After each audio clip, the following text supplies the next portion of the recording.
And now, it's time for Aviation News with Angela. Hi there. And welcome to the first Aviation News with Angela episode for April. Today, we are discussing United gets more basics, Delta improves connectivity, among others. It is always sponsored by Oakland San Francisco Bay Airport, who plans to make Easter this year a good one. Now let's get rolling. First, we go to United adds new premium fares, basically. United Airlines announced on Friday it will begin adding tiered fares across all cabins, bringing basic premium tickets including Basic Polaris to market this month.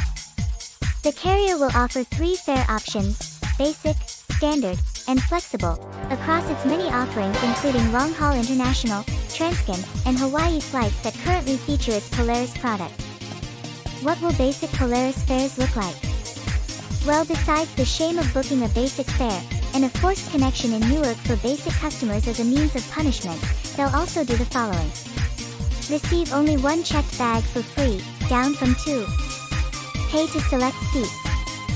Not receive United Polaris Lounge access, but access to regular United clubs still remains, for now. Not be able to change or refund. And not be able to upgrade to the Polaris Studio. Of course, United is selling this as offering customers more options when the reality is that the current price for a standard ticket will become the basic price, and a purchase with the traditional bundle will cost more because that's how these things work. Next, Delta looks to Amazon for Wi-Fi upgrade.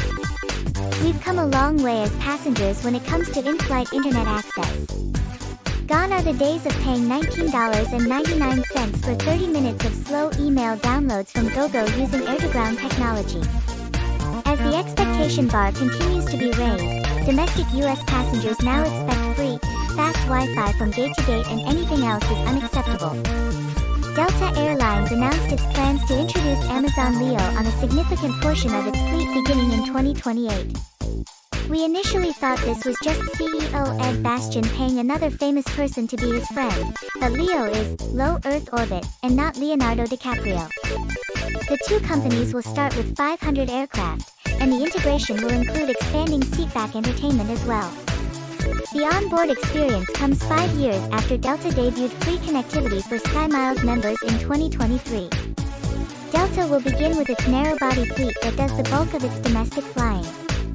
Delta Chief Marketing and Product Officer Ranjan Goswami said there will be commerce opportunities as well. If we aren't able to order something on Amazon Prime in the air and have it delivered to the arrival gate, then we riot. Maybe we'll see a world where Prime members receive expedited disc-off delivery in flight or receive first pick of meals. This tie-up comes as United and Alaska Hawaiian have recently began offering SpaceX's Starlink on board, with Southwest joining the party soon. As American considers bringing back seatback entertainment to some of its aircraft, it is looking into also installing GTE airphones to provide instant voice connectivity. Now we have Air Canada CEO bids adios. Air Canada President and CEO Michael Rousseau will retire by the end of September following 2 decades at the airline after he committed the sin of addressing the public following a deadly incident last month in English only and not both English and French.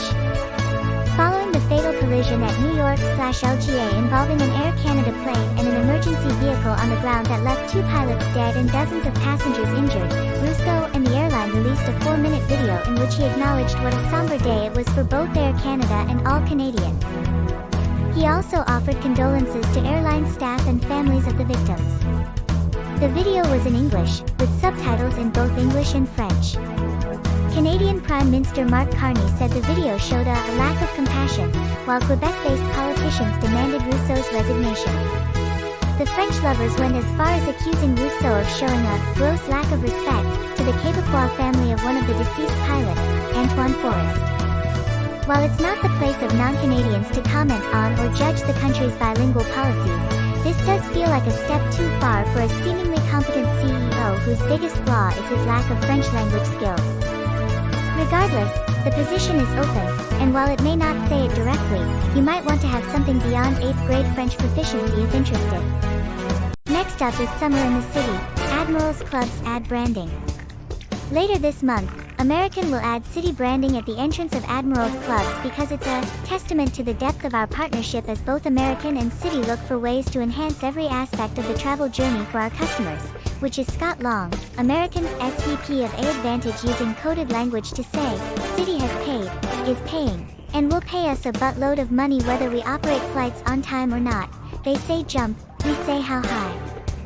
What this really does is open up the possibility to expand corporate sponsorships across the travel journey, much like libraries, hospitals, and other public venues offer naming rights in exchange for donations. This Tower of Salty Death mix was provided by Procter & Gamble.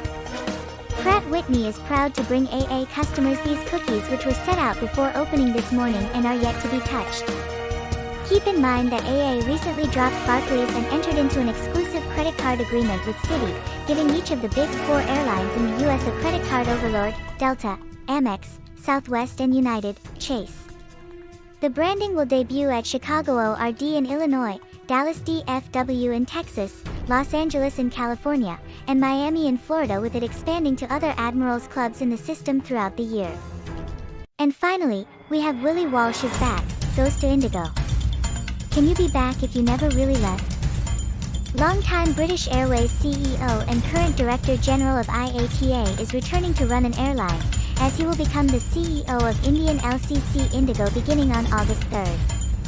Walsh's first crack at running an airline came at Aer Lingus in 2001, before moving on to BA in 2005. During his time at British Airways, Walsh oversaw the carrier's merger with Iberia in 2011 to create IAG, and brought in a new era where premium class passengers would pay for their seat assignments and like it.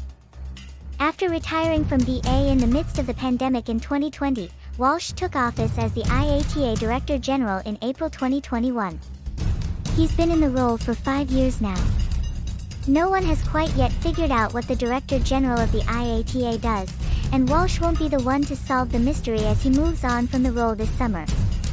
Indigo CEO Peter Elbers resigned last month amidst intense scrutiny after significant disruptions and cancellations due to new pilot roster rules left passengers stranded across India late last year. Indigo controls about 2/3 of the domestic market in India, and Walsh will be stepping into a job on day one where he will need to regain confidence of domestic customers. He was hired in part because he said he could do just that, though when asked about his plan for domestic travelers, he responded, "What's domestic?" Alright, we now go to Carolina Ramirez for the aviation odds and ends. Abra Group finally released its 2025 earnings. Air France KLM made a non-binding offer for a minority stake in TAP. Alaska unveiled its international business class suites. American's coordination with Qantas on fares, schedules, and inventory will continue on an interim basis. Asiana is expected to see its remaining 36% acquired by Korean this summer. Delta's A330-300 November 8th 1/3 of November whiskey, which was operating as DL104 on Sunday, is under investigation after fire and flames came from its left side PW4000 turbofan just after takeoff.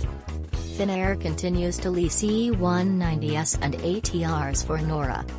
Fiji Airways cut its state-backed debt to $162 million. IAG is reducing its share capital by about $13 million. Icelandair entered into an LOI to purchase a 49% share of Flyplay Europe. ITA officially joined Star Alliance.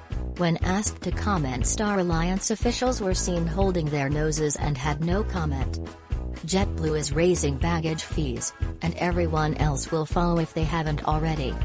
Korean is retiring the KAL brand.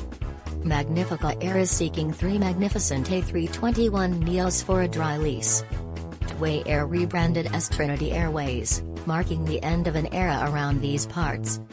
Vietnam Airlines is cutting some domestic service. Now back to you, Angela. Oh, and happy Easter. Thank you, Carolina. Oh, and happy Easter to you, too.